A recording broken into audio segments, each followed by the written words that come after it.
AP రాజకీయాల మీద ఒక స్టోరీ చేసి పంపించమని మా రాజేష్కు చెప్పిన. పోయినోడు పత్తా లేకుండా అటే పోయిండు. ఫోన్ చేస్తేనేమో కట్ చేస్తున్నాడు.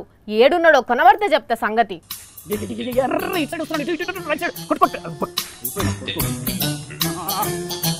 అరే ఇటు ఇటు చూడు, ఇటు లెఫ్ట్ సైడ్ నీ బ్యాక్ ఉన్నాడు చూడు. బ్యాక్ బ్యాక్ బ్యాక్ బ్యాక్ అది అవ్వా పనిష్ పెట్టి ఫోన్ లో గేమ్లు ఆడుతున్నాడు గంగిరెద్దు మొకపోడు.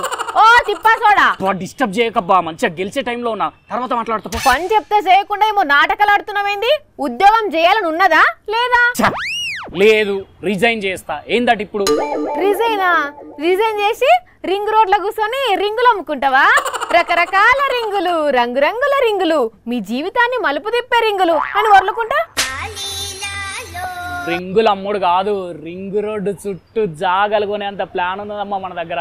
ఇప్పటి నుండి మన ఆదాయం మూడు రెట్లు పెరగబోతున్నది తెలుసా? అబ్బో, ఉగాదికి ముందే పంచాంగం చూపించుకున్నావా ఎట్లా? కాదు, బాబుతో చెప్పించుకున్నా. బాబా? ఎస్, చంద్రబాబే నా ఆదాయాన్ని 3 రెట్లు పెంచబోతున్నాడు. బాబేంది ఆదాయం పెంచుడేంది? పిచ్చా నీకేమన్నా? గాయనిట్లా ఆదాయం పెంచుతాడు, ఆయనకేం తెలుసు? బాబుకేం తెలుసా? ఐటీని కనిపెట్టింది ఆయనే తెలుసా, కంప్యూటర్ని కనిపెట్టింది ఆయనే తెలుసా మీకు? మళ్ళా మొదలు పెట్టిండ్రా బాబో. మొబైల్ ఫోన్ ని కనిపెట్టింది కూడా ఆయనే తెలుసా మీకు? అయితే ఇప్పుడు ఏంది?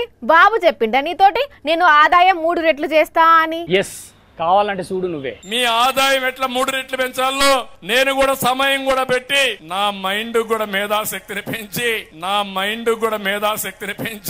అవసరమైతే ఆర్టిఫిషియల్ ఇంటెలిజెన్స్ కూడా వాడి మీ రుణం తీర్చుకుంటానని చెప్పి మీకు తెలియజేస్తున్నా. విన్నావా? ఇప్పటికన్నా నమ్ముతావా?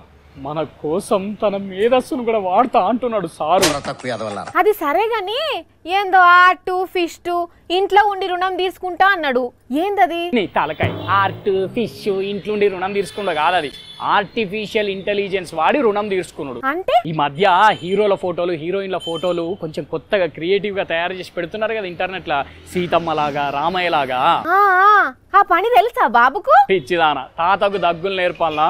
ఎక్కి బాబుకి టెక్నాలజీ గురించి నేర్పాలి. సరిపోయింది పట్టు. ఆయన మాటలు పట్టుకొని నువ్వు పనికి రానంటున్నావా ఇప్పుడు? ఎస్, నేను ఎక్కడికి రాను. నా ఆదాయం దానంతట అదే పెరుగుతుంది, 3 రెట్లు అవుతుంది. బాబు చేస్తాడు. ఆయన ఏదో ఓట్ల కోసం పిట్ట కథలన్నీ చెప్పుకుంటూ తిరుగుతున్నాడు. గవన్నీ పట్టుకొని నువ్వు కథలు పడితే కడుపు మార్చుకొని బతకాల్సి వస్తుంది. చూసుకో. అట్లా అంటావు? మరి లేకుంటే మాయల పకీర్ మాటలు అవన్నీ. ఆయననెవరు నమ్ముతారు? ఉన్ననాడు పెట్టని ఉట్టమ్మ లేని నాడు పర్వాణం వండి పెడతా అన్నదట.